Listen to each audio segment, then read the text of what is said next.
Sim, agora, doutora, essa variante, ela se espalha mais rapidamente do que a nossa capacidade de controlar e contornar a situação. Além das UTIs lotadas aqui no Brasil, como o senhor também já descreveu muito bem para a gente, uma nova variante do coronavírus se propaga em Nova York e com uma mutação que poderia reduzir a eficácia das vacinas, segundo duas pesquisas.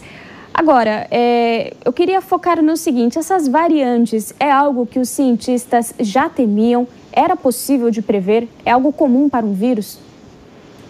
É completamente comum, Lívia, e faz parte do ciclo biológico de qualquer vírus que ocorram mutações. No processo de replicação, no processo de reprodução, acontecem alguns erros de transcrição do material genético e a isso a gente dá nome de mutação. Quando essas mutações elas se fixam e se tornam frequentes, isso se chama variante.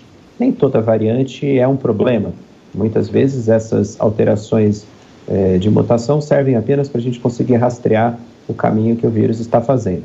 Mas algumas dessas mutações acabam tendo comportamento deletério, um comportamento ruim do ponto de vista clínico. Como você disse, algumas variantes, como a brasileira, parece que tem mais transmissibilidade.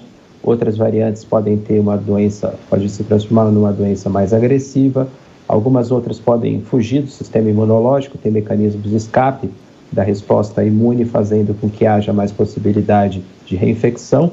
E o pior dos cenários, algumas variantes, algumas mutações, significam perda de eficácia de algumas vacinas. Então, todo o esforço que foi feito para se construir vacinas contra o vírus original, contra o vírus que deu origem a tudo isso, pode se perder em relação a algumas vacinas se essas variantes, se essas mutações começarem a predominar. Depende muito de qual vacina nós estamos falando. Nós temos hoje, em primeira mão aqui para vocês, uma primeira avaliação da Coronavac em relação à variante brasileira. Aparentemente, a Coronavac não é afetada pela variante brasileira.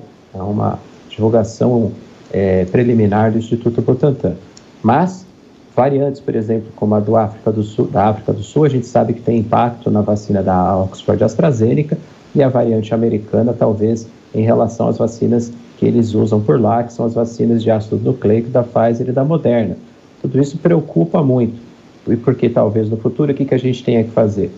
São vacinas conjugadas, vacinas que tenham proteção contra diversos tipos de coronavírus, como aliás já acontece com a gripe, A vacina da gripe tem o H1N1, tem o H3N2, tem a influenza B, então talvez a gente tenha que passar para isso no futuro, o que vai complicando cada vez mais o controle da doença, porque é uma corrida, O vírus está na nossa frente, fazendo mutação, fazendo nova variante, e nós temos que correr atrás, fazendo vacinas que consigam cobrir essa possibilidade de fuga das vacinas originais, dessas de primeira geração.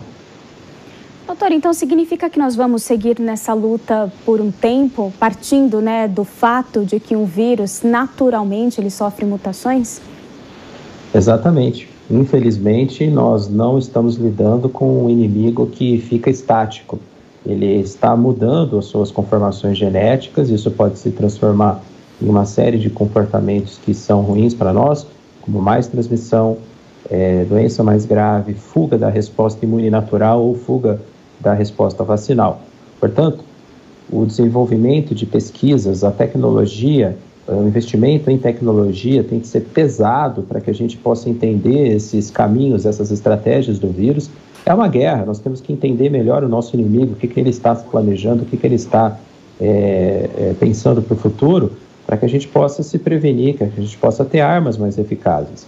E, infelizmente, no Brasil, a gente viu que nos últimos 10 anos houve uma falta de investimento, uma retirada de financiamento dos institutos de pesquisa, das universidades públicas federais e estaduais, e agora a gente tem que correr atrás desse prejuízo. Dá até uma tristeza, viu, doutor? Olha, eu vou dizer uma coisa para você, Lívia, um desabafo bem rápido. Eu sou uma pessoa otimista, sempre me considerei uma pessoa otimista, mas não que eu esteja sendo pessimista agora. Tudo isso que eu estou dizendo é do ponto de vista realista. A gente ainda tem tempo para correr atrás de tudo isso. O que precisa é investir em pesquisa, investir em tecnologia para que nos próximos, até o final do ano e até meados do ano que vem, a gente consiga ter respostas. que não pode é ficar essa briga política e falta de investimento onde realmente é necessário. Sim, doutor, e assim o nosso trabalho também continua, sempre em parceria da imprensa, com a ciência, para levar informação.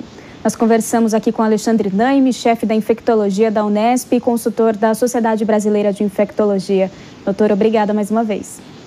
Eu que agradeço o convite. É sinceramente sempre um grande prazer estar com vocês da Jovem Pan News, que faz um jornalismo sério, ético, de qualidade, informa a população. Estou sempre à disposição. Um grande abraço a todos. Obrigada. Bom, agora são